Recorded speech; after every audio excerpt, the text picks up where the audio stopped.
Boa noite, irmãos. Sejam bem-vindos ao nosso culto de terça-feira.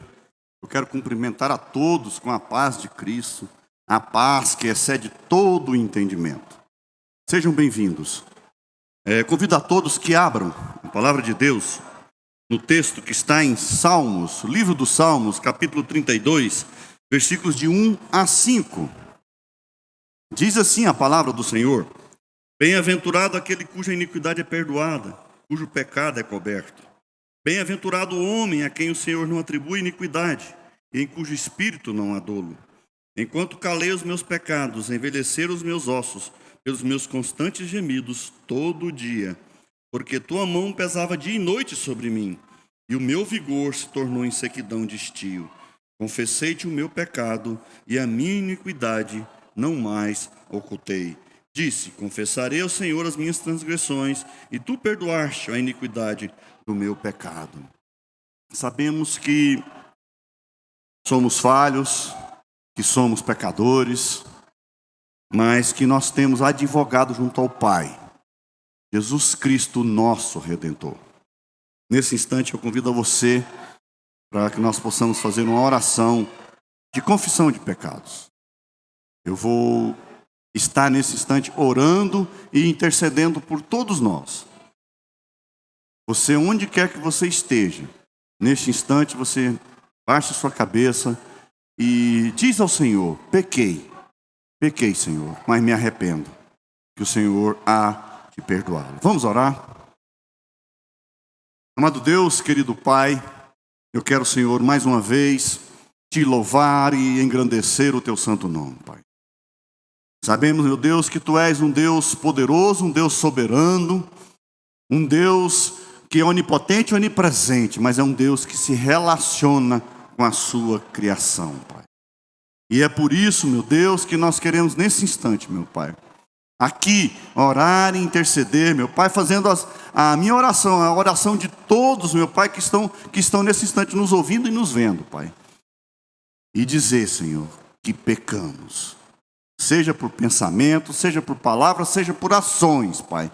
Nós queremos pedir perdão, Pai.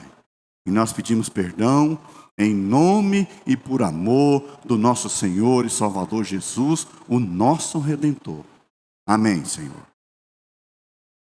Eu convido ainda os irmãos que abram a palavra do Senhor no Salmo 100. Salmo 100, versículos de 1 a 5. Diz assim a palavra do Senhor: Celebrai com júbilo ao Senhor todas as terras, servir ao Senhor com alegria, apresentai-vos diante dele com cântico. Sabei que o Senhor é Deus, foi Ele quem nos fez e dele somos. Somos o seu povo e rebanho do seu pastoreio.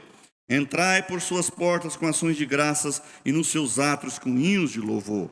Rendei-lhe graças e bendizei-lhe o nome, porque o Senhor é bom, a sua misericórdia dura para sempre e de geração em geração a sua fidelidade.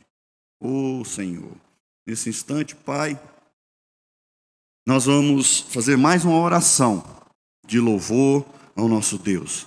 E logo depois nós vamos ter a ministração de cânticos, de contínuo o nosso louvor ao Senhor, Pai. Aceita, Senhor, o nosso culto nesta noite. Vamos orar?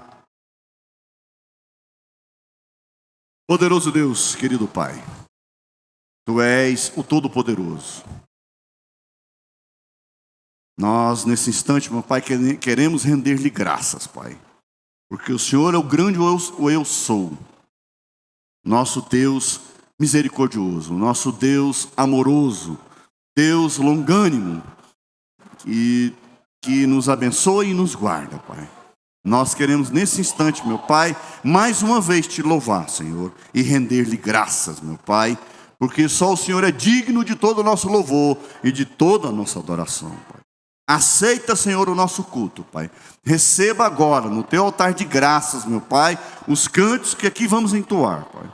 Por isso, abençoe, meu Pai. É a nossa oração, em nome e por amor de Cristo Jesus. Amém. Ministério de Louvor, tem a oportunidade.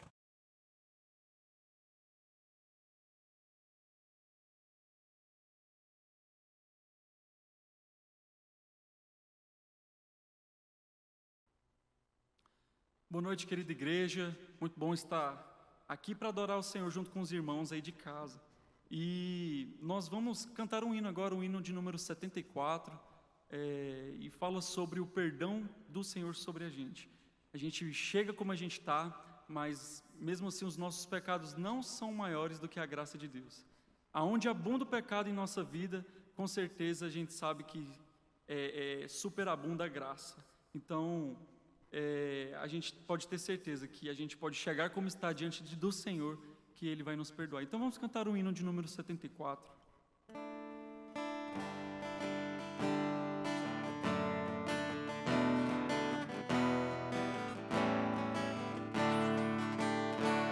Jesus, Senhor, me achego a Ti, Tua ira santa mereci, o Teu favor me estende aqui, aceita um pecador. Eu venho como estou, sim, venho como estou, porque Jesus por mim morreu. Eu venho como estou, as minhas culpas grandes são, mas tu que não morreste em vão, me podes conceder perdão. Aceita um pecador. Eu venho como estou, sim, venho como estou, porque Jesus por mim morreu. Eu venho como estou. Oh, vem agora, Salvador, livrar-me por Teu grande amor, pois Tu, Jesus, és meu Senhor. Aceita um pecador. Eu venho como estou, sim, venho como estou, porque Jesus por mim morreu. Eu venho como estou. Amém. Seja engrandecido.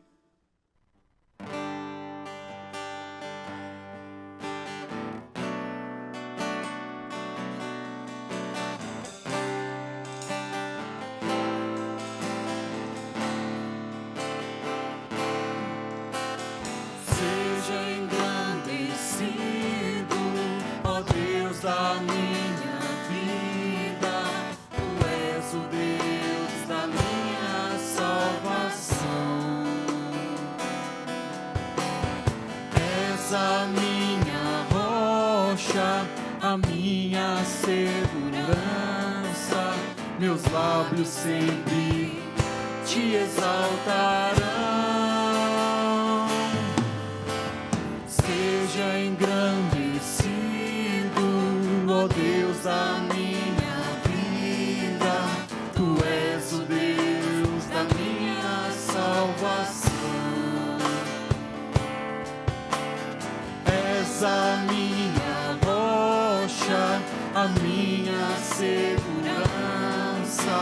Meus lábios sempre te exaltarão. Aleluia, te louvo, pois sei que sobre todos és Senhor. Aleluia, te louvo, pois sei que sobre todos és Senhor.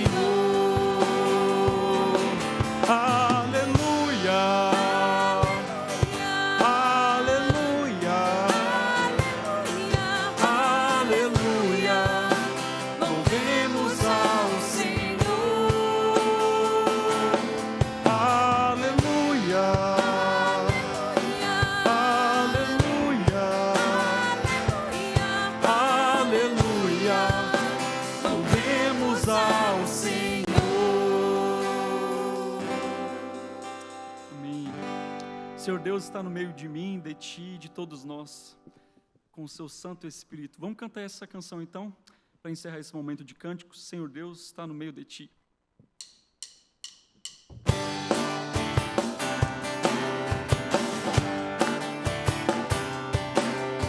Nas palmas, mesmo aí da sua casa.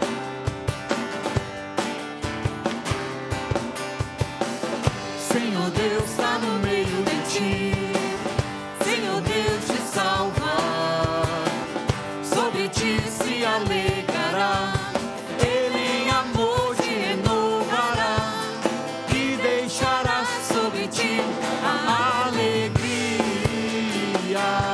a alegria, a alegria, a alegria.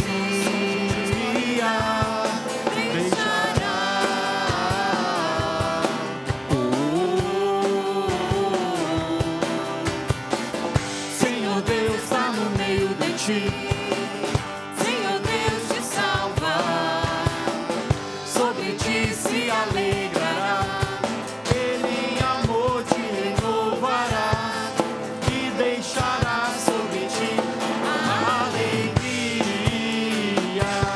a alegria, a alegria, a alegria. Deixará,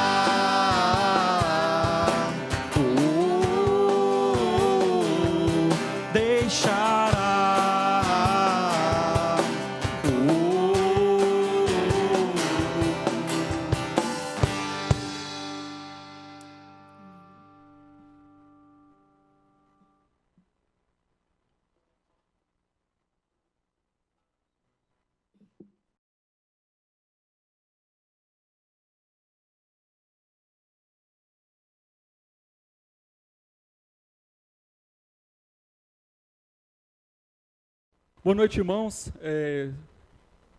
Saúde da igreja com a graça e a paz do Senhor.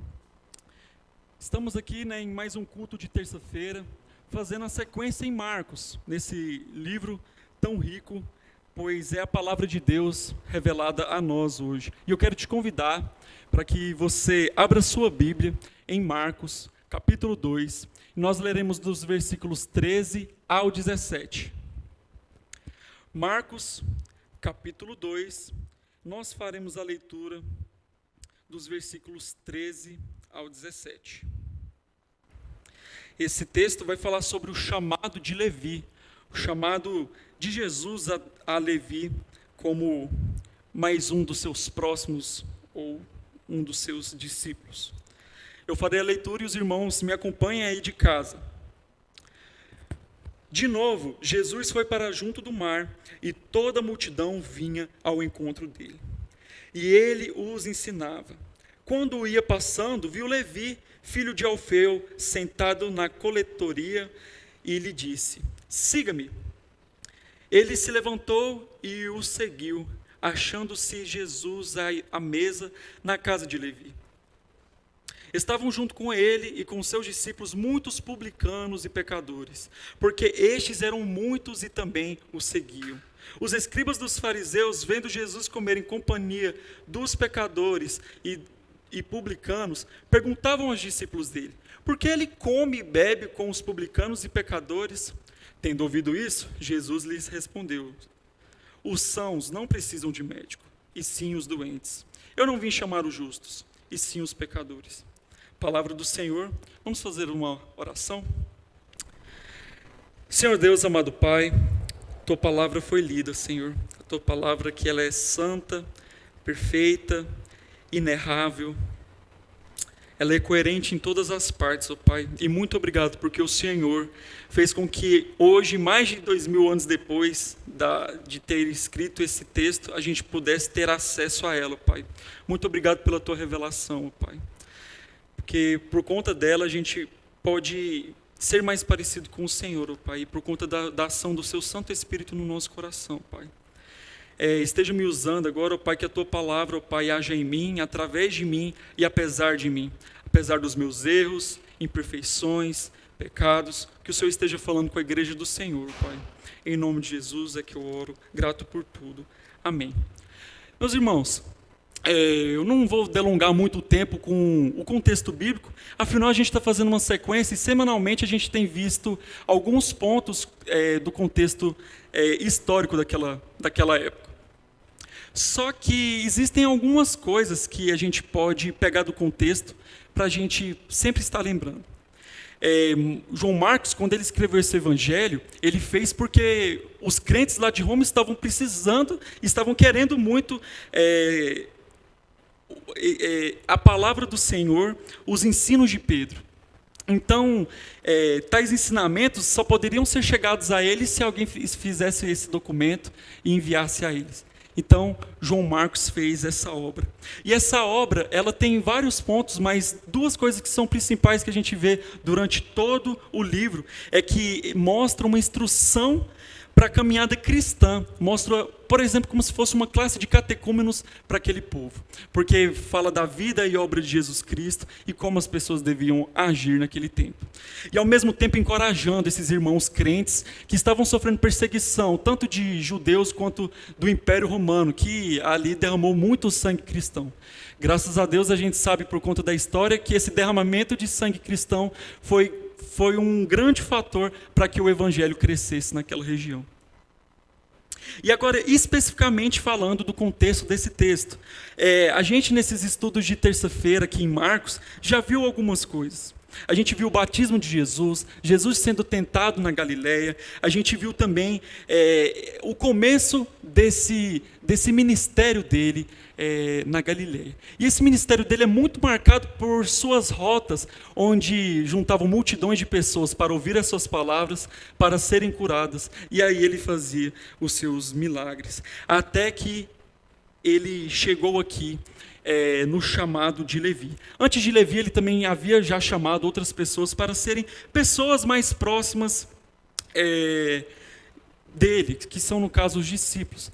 De acordo com a cronologia, olhando todos os livros do Evangelho, Levi foi o 7º discípulo a fazer parte dos 12.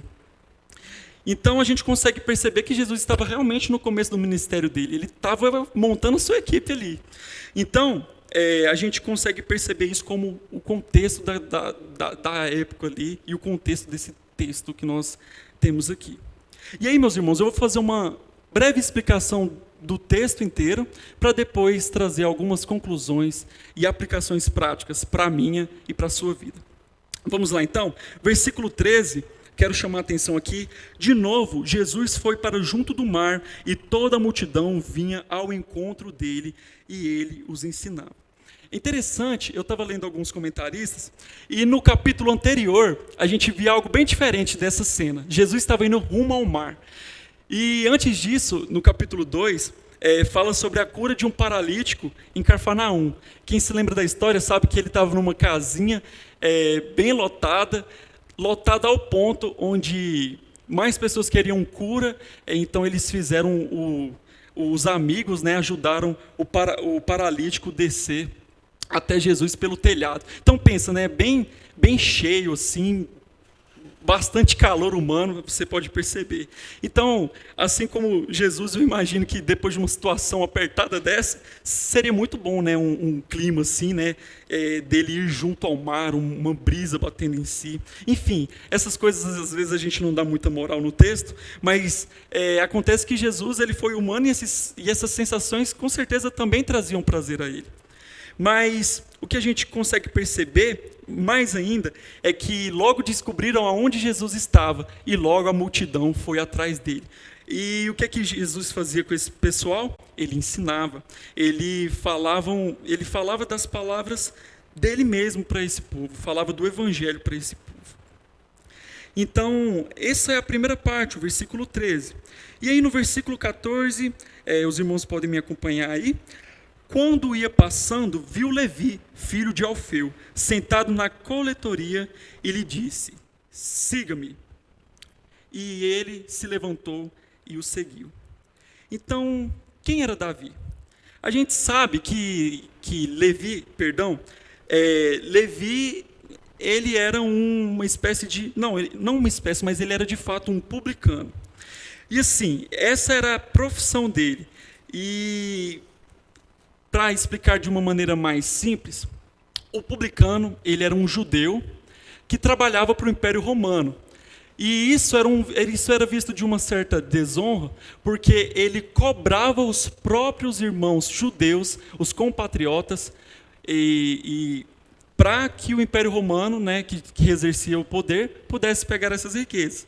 Mas o grande problema é que ele não estava ali só... Os publicanos, eles tinham a fama de não só ir lá e cobrar os impostos dos próprios compatriotas, mas ele, que era um judeu, ele às vezes extorquia, exploravam, desviavam dinheiro e cometiam injustiças para com o povo daquela época. Então essas pessoas, os publicanos, eram odiados por outros judeus.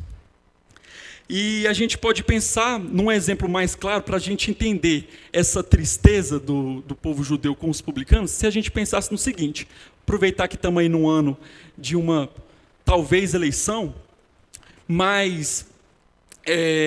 por exemplo, se todos nós, de várias igrejas de Goiânia, se juntassem e falassem assim, ó, vamos eleger tais candidatos para eles nos representar as igrejas lá na Câmara Municipal de Goiânia, fazer leis que nos ajudem em algumas coisas e tudo mais. E aí vai, o povo se junta, exerce o seu direito do voto e eles são eleitos lá. E aí, de repente, no meio do mandato deles, eles de repente começam a ir contra os nossos valores cristãos, ir contra as nossas igrejas, tirar direitos, propriedades. A gente se sentiria com certeza muito traído e muito chateado, porque foram pessoas onde nós depositamos a confiança do nosso voto, porque ela, por um momento, parecia fazer parte de nós e agora ela está voltando contra nós. Então era esse sentimento parecido que os judeus sentiam aos publicanos. E então esse trabalho, a gente consegue, é claro, porque ele estava sentado na coleteria. Essa coleteria é um banco onde essa arrecadação do Império Romano acontecia. E aí o que Jesus falou? Simplesmente, siga-me. Siga-me. Uma coisa bem rápida assim. E o que Levi fez? Ele imediatamente levantou e seguiu. E aí, se a gente for olhar a mesma história em outros textos, sempre dá essa percepção de que rapidamente ele aceitou o chamado de Jesus e seguiu. Então, a gente consegue perceber uma prontidão e uma rápida vontade de seguir a Jesus. E é isso que ele fez. O que a gente consegue perceber é que a sua prontidão de se unir a Jesus é tão grande que ele logo quis fazer um banquete, chamou outras pessoas que eram denominadas pecadores, e aí a gente vai poder pensar um pouco mais sobre isso no decorrer do texto, e outros publicanos que o seguiam também. E Jesus foi lá e ceiou com esse povo. Versículo 15. E achando-se Jesus à mesa, na casa de Levi, estavam junto com ele e com os seus discípulos muitos publicanos e pecadores, porque estes eram muitos e também o seguiam. Essa questão de ser chamado de pecador era uma questão muito por conta dos escribas, dos fariseus. Por quê? Porque eles acreditavam que se você não seguisse a receita do jeito que eles seguiam, você era um pecador. Para eles existia uma forma, um legalismo, um jeito de fazer, e que se não fosse daquele jeito, você era um pecador sem condição de ir para o céu. Para eles, Jesus era um pecador, porque ele cumpriu toda a lei? Sim, mas toda a lei moral, havia algumas coisas, por exemplo, molhar a mão antes de todas as refeições, que faziam parte do ritual judaico, que Jesus e seus discípulos não mais faziam. Então, para esse povo, para os escribas, Jesus e os seus discípulos também eram pecadores. E os publicanos, mais ainda, como eu falei, os publicanos eram como se fosse um pecado público. Um judeu talvez nunca quisesse que o seu filho fosse publicano, por conta das histórias dos publicanos que iam contra os próprios judeus e que atrapalhavam, faziam tudo de contra para cometer injustiça e levar dinheiro. E aí a gente consegue perceber que assim era visto, eles como o pecador. Até agora eu falei como Levi, né? E talvez você pense aí da sua casa que Levi é esse? Levi é um discípulo que eu nunca ouvi falar. Mas talvez você já tenha ouvido falar em Mateus. Mateus, ele foi ele que escreveu o Evangelho segundo Mateus. Então, Levi e Mateus. Mas por que dois nomes? Por que uma troca de nome? Para o judeu, a troca de nome era algo essencial. Porque quando eu troco de nome, é diferente daqui no Brasil. Se tem algum nome que me incomoda muito, eu vou lá e troco e simplesmente o nome muda. Mas o meu estilo de vida não muda. Já no povo judeu, o estilo de vida, o caminho onde a pessoa segue está estreitamente ligado. Está andando junto com o seu nome. Levi significava algo como unir. Já Mateus significa o dom de Jeová. Então, a partir dali, ele não era só o visto pecador escriba, ou o pecador que era publicano, mas ele era, a partir dali, um discípulo de Jesus. E aí a gente consegue perceber isso de maneira mais clara ainda na história de Jacó. Jacó, ele teve esse nome desde o seu nascimento. Que o nome já significa aquele que nasce segurando o calcanhar. E foi assim que foi o nascimento dele. O irmão mais velho, gêmeo, obviamente, saiu primeiro e Jacó já saiu segurando o calcanhar dele. E esse era o significado do nome dele. E enquanto ele foi Jacó, ele foi essa pessoa que tentou usurpar o lugar da primogenitura. Inclusive até enganando o próprio pai para receber o direito da primogenitura. Então, o que acontece é que ele tem um encontro tremendo com Deus, e aí ele começa a se chamar Israel. E o que significa Israel? É aquele que luta por Deus, aquele que está com Deus, aquele que vê Deus. Então a gente consegue perceber de maneira muito clara que para o povo judeu, o seu nome significa muito quem você é, o que você faz, qual é o seu caminho. Levi não era mais Levi, agora ele era Mateus. Então nós vimos aí no versículo 15 todo esse processo aí dos que eram ditos pecadores pelos fariseus. Eles agora estavam caminhando com Jesus, que para os fariseus também era um pecador. E assim, algo que eu acho muito interessante nisso também é que eles estavam passando uma certa mensagem para os escribas, sabe? Para os escribas dos fariseus. Porque parecia estranho que os publicanos e pecadores estivessem reclinando a Jesus. Mas era isso que estava acontecendo. Jesus foi até os publicanos, e os publicanos viu ele como um amigo e como alguém que pudesse ajudar. E aí a gente consegue ver um ponto de virada nesse texto, que é o versículo 16. Leia comigo. Os escribas dos fariseus, vendo Jesus comer em companhia dos pecadores e publicanos, perguntaram aos discípulos dele: por que come e bebe com os publicanos e pecadores? Olha, nós conseguimos ver aqui mais uma vez o que os escribas dos fariseus faziam com uma certa frequência. Procuravam erros, contradições em Jesus. Falava, olha, ele está com os pecadores, ele está com os marginais, ele está com a ralé. Então ele não deveria estar fazendo isso. Por que ele come, ele bebe com os pecadores? Então, só que os escribas não entendiam que Jesus estar em comunhão com eles significava que ele estava lá para ajudá-los. Os pecados que essas pessoas tinham, Jesus não compactuava com eles. Por exemplo, no Salmo de número 1, fala lá: bem-aventurado o homem que não anda no conselho dos ímpios, não se assenta na roda dos escarnecedores, enfim.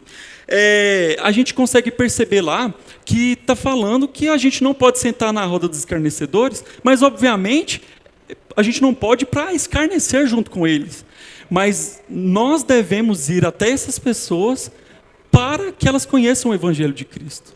E é isso que Jesus fez. Ele foi para quem era considerado marginal na sociedade, para quem era considerado os pecadores, para que eles pudessem ser salvos.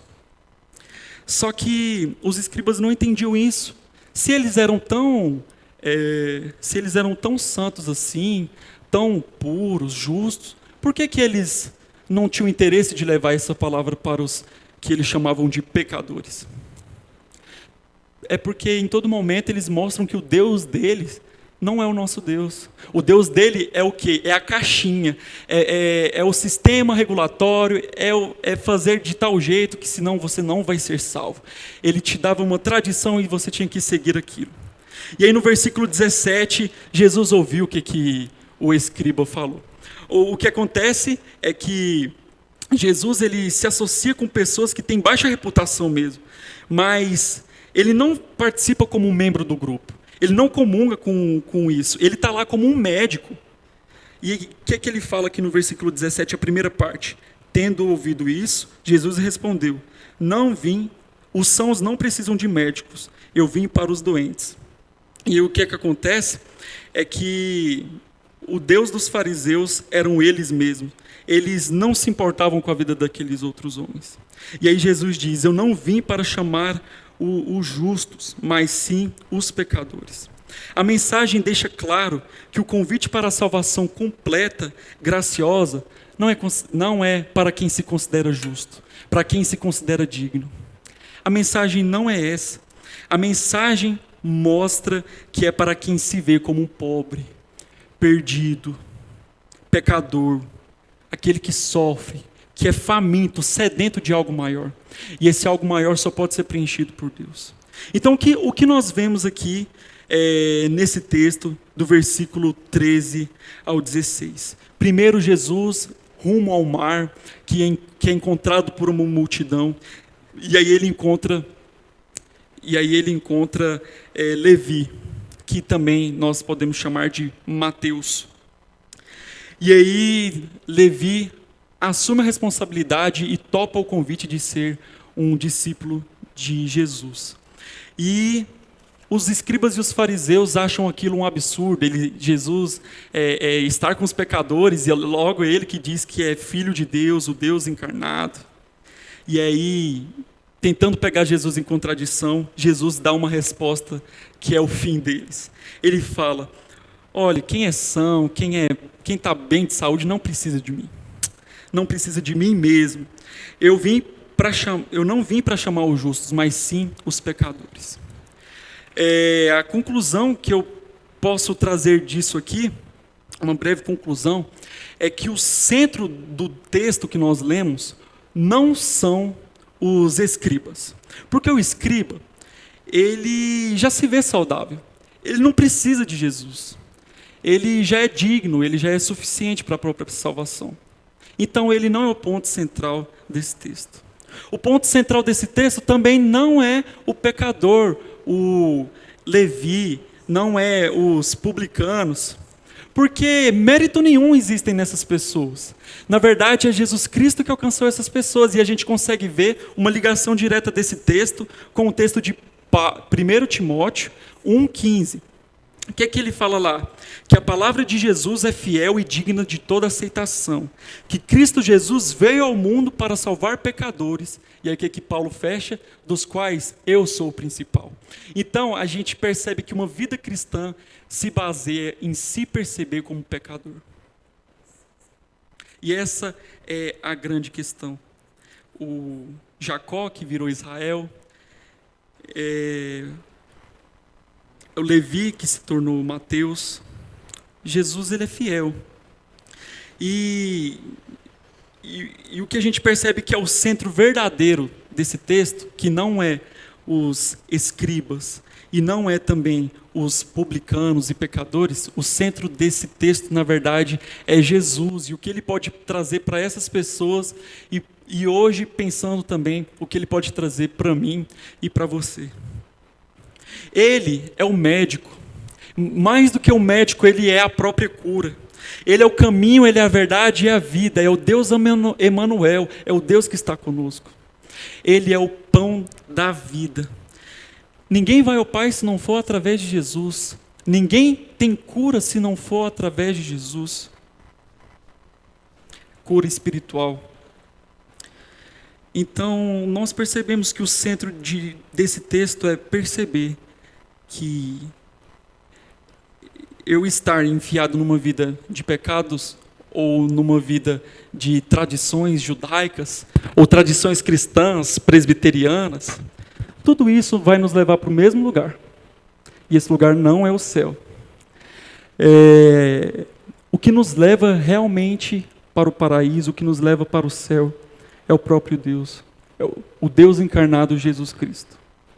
Então aí a gente pode se perceber nesse texto. Existem 3 personagens que a gente acabou de ver. Jesus Cristo, os publicanos e os escribas e fariseus. Jesus Cristo eu já descarto, porque por mais que nós espelhamos a Ele, nós queremos ser cada vez mais parecidos com Ele, acaba que no final nós estamos longe dEle por conta de tantas concupiscências no nosso coração, tantos caminhos que nos levam para longe dEle.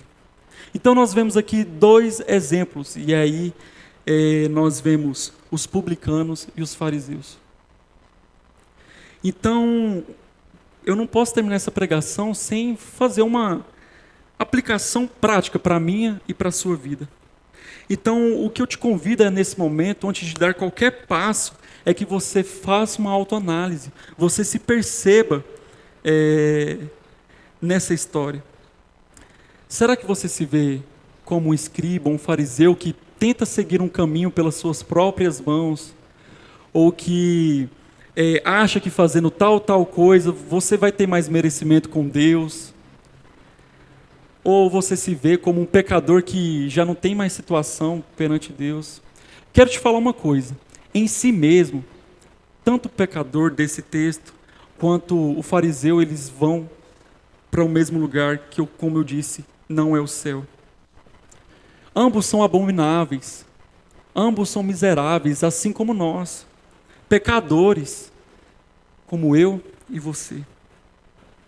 A gente pode ser salvo somente por um caminho, e esse caminho é Jesus Cristo. Os escribas, eles só podiam ser salvos por um caminho, e esse caminho não era da tradição, era se eles se rendessem a Jesus Cristo. Os publicanos só poderiam ser salvos por esse caminho, que é Jesus Cristo, abandonando a sua vida de pecado.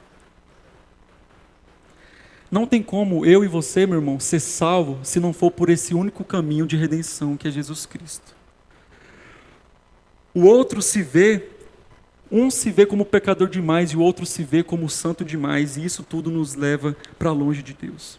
Então, meu irmão, se você se vê como um pecador, se renda aos pés de Jesus Cristo, porque assim como toda a comunidade cristã, você é pecador e, sabe, deixa eu te falar, Jesus Cristo, ele tem uma graça que é muito maior do que o seu pecado, e ele tem o poder para te salvar. E é o poder de força, não é de possibilidade, de acaso, é um poder de força. E se você se vê como alguém que busca os seus próprios caminhos, eu falo para você em nome de Jesus, desça do salto. Você está tentando ocupar um lugar que não é seu e que é de Jesus Cristo. Então, nesse momento, eu quero fazer uma oração. E essa oração, ela serve para os 2 tipos de pessoas.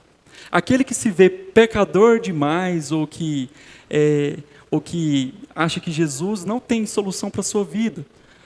Ou para você que, mesmo conhecendo a Cristo, tenta buscar o seu caminho ali e acolá.